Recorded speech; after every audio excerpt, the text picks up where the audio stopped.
विपेंद्र सिंह जी, आप इसका जवाब दीजिए, फिर यतिमा जी के पास जाऊंगी और हर्ष सिंह जी भी इस पर काउंटर करना चाहते हैं, उनके पास भी मैं जाऊंगी। ठीक है, ठीक है। विजय कौशिक जी, मैंने ले लिया आपका सवाल, उसी पर जवाब ले रही हूँ। जवाब तो ले लीजिए जयविंद्र सिंह जी। देखिए, अब इसमें दूसरा एंगल है कि अगर जनसंख्या कम हुई है तो इसमें भी कहीं ना कहीं जो ड्रॉबैक है वो सरकार का है। भाई, सुविधाएं नहीं है और महंगाई बढ़ रही है, नहीं लोग खर्चा उठा पाएंगे। और अगर हम, जैसे उन्होंने कहा कि हम दो हमारे तीन, अगर हम इस नीति पर चलते हैं तो इसकी जिम्मेदारी लेगा कौन? ये सवाल विपक्ष का। विजय कौशिक जी ने एक बड़ा अजीबोगरीब सवाल उठाया है कि हिंदू अपनी आबादी क्यों कम कर रहा है, या हिंदुओं के घर में बच्चे कम क्यों पैदा हो रहे हैं। हाँ। आपने बार बार अपने 5 मिनट से कम के संबोधन में कम से कम 10 बार हिंदू शब्द हिंदू शब्द हिंदू शब्द का उपयोग करा।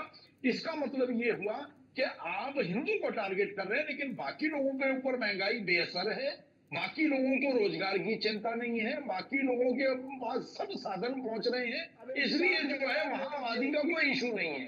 तो जो ये कांग्रेस का ये जो चेहरा है, ये निश्चित तौर पर हम सब लोगों को समझ जाना चाहिए कि ये जो और राज करो और तुष्टीकरण की नीतियों से भरपूर जो इन्होंने आजादी के बाद से निरंतर सत्ता का सुख भोगा है, तो उससे कहीं ना कहीं ये देश प्रभावित हुआ है। ठीक है, ठीक है। अब इस पर जवाब दीजिए। महंगाई बढ़ रही है, जनसंख्या बढ़ती है तो उस पर असर पड़ेगा। रुकिए विजय कौशिक जी। चर्चा कर रही मेरा एक जवाब ले लीजिए। मेरा जवाब ये है कि मोहन भागवत हिंदुओं के नेता है या मुसलमानों के ठेकेदार है, नेता है? अरे विजय कौशिक जी, देखिए, मोहन भागवत जी क्या है ये हर कोई जानता है। आप आरएसएस के बारे में पहले पढ़िए प्लीज। नहीं, ये उचित नहीं है। और उन्होंने किसी धर्म के बारे में नहीं कहा, किसी विशेष धर्म की उन्होंने बात नहीं की, पूरे समाज की बात की है।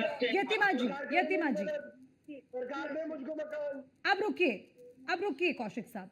यतिमा जी, वही बात है ना, मोहन भागवत ने खुद तो बच्चे पैदा।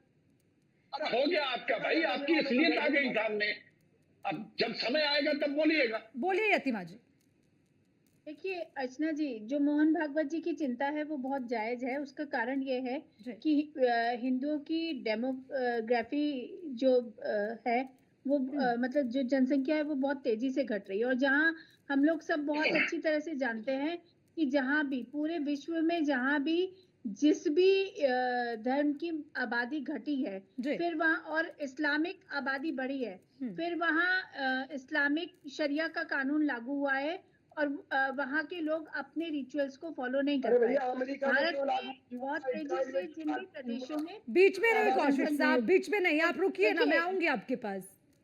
जी, जब आप बोल रहे थे तो मैं शांत थी और बहुत धैर्य से सुन रही थी। अब जरा सुन लीजिए। हम लोग जनसंख्या नियंत्रण कानून की लगातार मांग कर रहे थे, लेकिन वो संभव नहीं हो पाया। आज भागवत जी की जो चिंता है वो जायज है, क्योंकि जो बांग्लादेश में हिंदुओं के साथ हो रहा है, जो संभल में हमारे साथ किया गया, जिस तरीके से प्रशासनिक तंत्र को घेरकर वहां हिंसा का शिकार बनाया गया, ये परिदृश्य भारत में देखने को ना मिले। इसके लिए आवश्यक है कि हिंदुओं को अपनी जनसंख्या में वृद्धि करनी चाहिए, अन्यथा ये देश उस रास्ते पर चल पड़ेगा जहां इस्लामिक राष्ट्र घोषित कराना बहुत मुश्किल नहीं हो जाएगा। और मैं, बहुत सारे पैनलिस्ट इस बात को कहने से घबरा रहे हैं, लेकिन बहुत स्पष्ट कह रही हूँ कि इस्लामिक ये जो पॉपुलेशन जिहाद है ये खतरनाक मोड़ लेता चला जा रहा है। इसलिए हिंदुओं को चिंता करनी चाहिए। जो अभी जो विजय कौशिक जी चिंता दिखा रहे थे ना कि हिंदुओं के घर में हिंदुओं को बच्चे इसलिए पैदा नहीं कर रहे कि हिंदुओं ने बच्चे इसलिए नहीं पैदा किए कौशिक जी क्योंकि वो राष्ट्र के प्रति अपनी जिम्मेदारी को समझते थे। लेकिन इस राष्ट्र में रहने वाला एक समाज, एक मजहब ऐसा भी है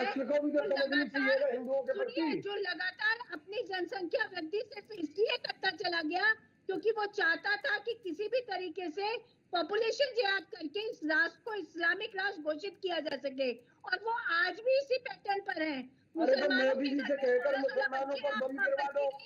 आपको चिंता मुसलमानों को मरवा दो, मुसलमानों को भगा दो। कौशिक जी थोड़ी मर्यादा में अरे विजय कौशिक जी प्लीज कम से कम थोड़ा सा संयम रखिए, इस तरह की भाषा का आप इस्तेमाल ना करें। विजय कौशिक जी तर्क के साथ बोलिए, तर्क के साथ बोलिए, ठीक है।